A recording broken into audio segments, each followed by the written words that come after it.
Um lugar assim no alto da montanha, onde os raios do sol refletem nas águas limpas de um rio, é sempre chamado de paraíso pelo turista que sai da cidade grande para passar uns dias no ambiente natural.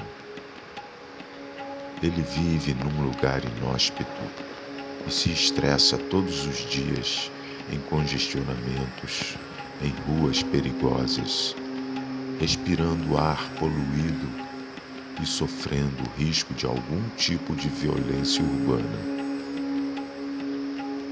É compreensível que chame um lugar assim de paraíso, onde pode respirar o ar puro e caminhar tranquilamente até a cachoeira e ver a luz do sol refletida nas águas de um rio.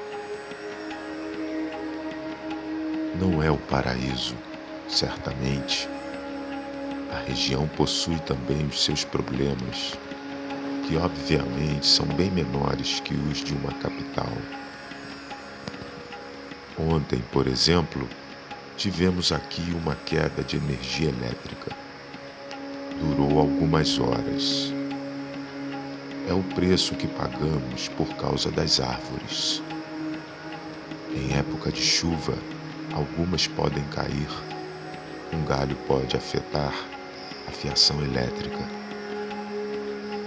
Se queremos ter sombras no verão que nos salvam do calor, achamos que seja um preço justo.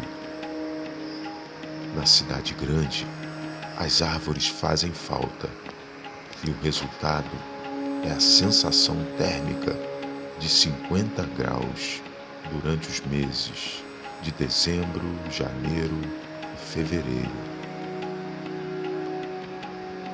Já pensou como ficariam os centros urbanos sem poderem usar o ar-condicionado? Problema mesmo foi o que enfrentou o estado do Amapá em novembro de 2020, em plena pandemia, quando a população sofreu um apagão de energia elétrica durante 21 dias. Não por causa de uma queda de árvore, claro. A causa foi uma falha técnica numa subestação de Macapá.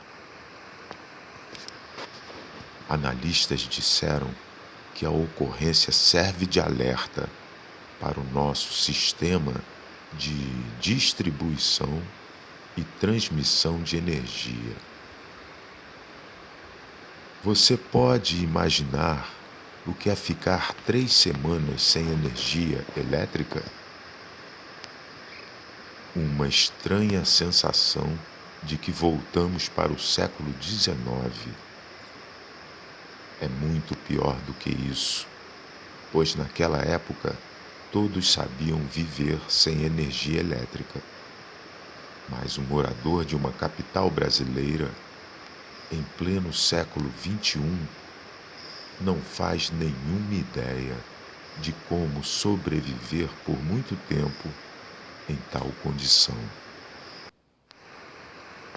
Os governos não elaboram planos de emergência e a população nunca se prepara para uma situação assim.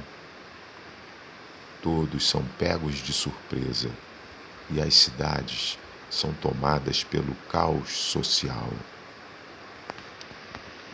Assim foi no estado do Amapá, com mais de 700 mil habitantes. Nos primeiros dias, achamos que se trata de um pico de luz rotineiro e esperamos que o governo resolva a questão. Mas, quando passa de uma semana, o desespero começa. Sem energia elétrica, tudo para. Elevadores, escadas rolantes, bombas de combustível nos postos, frigoríficos, comércio e serviços.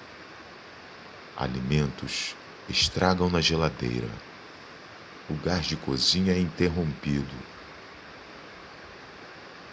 Você corre ao supermercado, enfrenta uma fila quilométrica.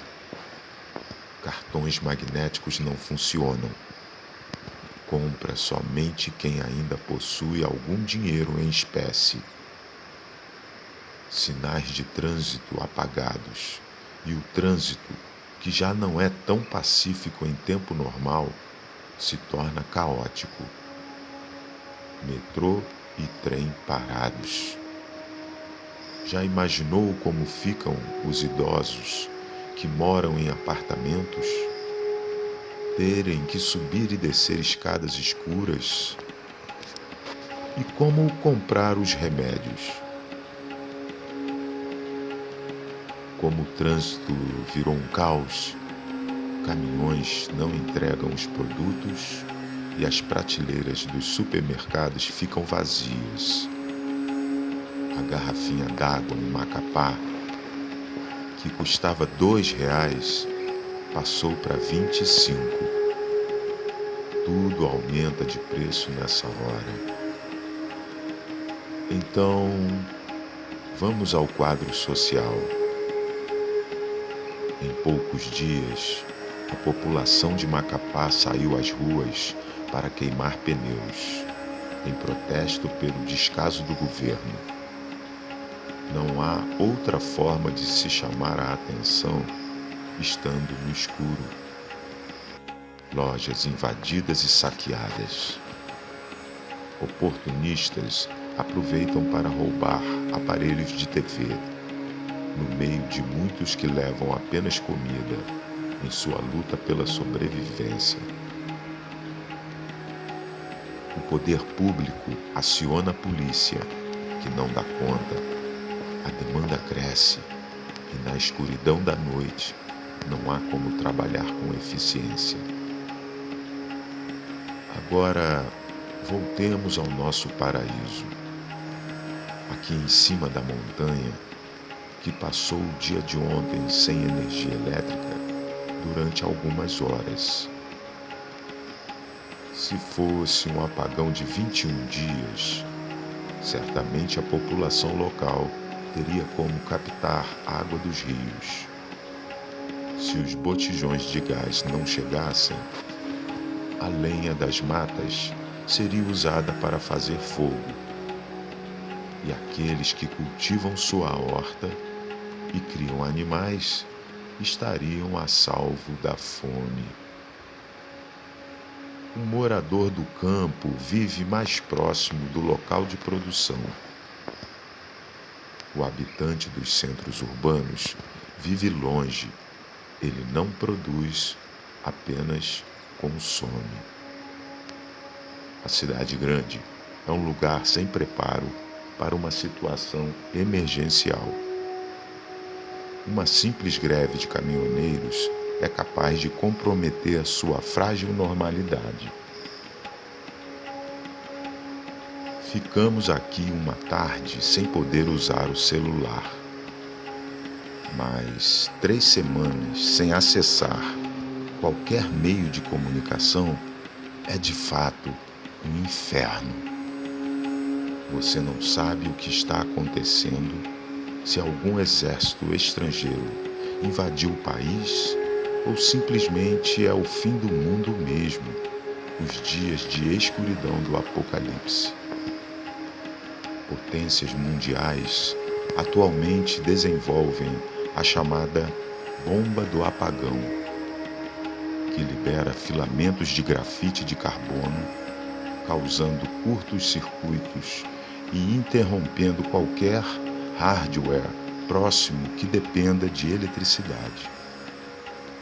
A ideia é preservar o território inimigo, vencê-lo na guerra e invadi-lo, aproveitando um território, contudo, internamente intacto.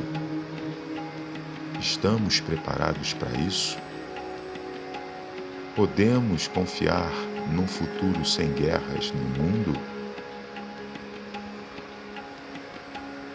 Pensando bem, este pedaço de chão aqui talvez seja, sim, um paraíso.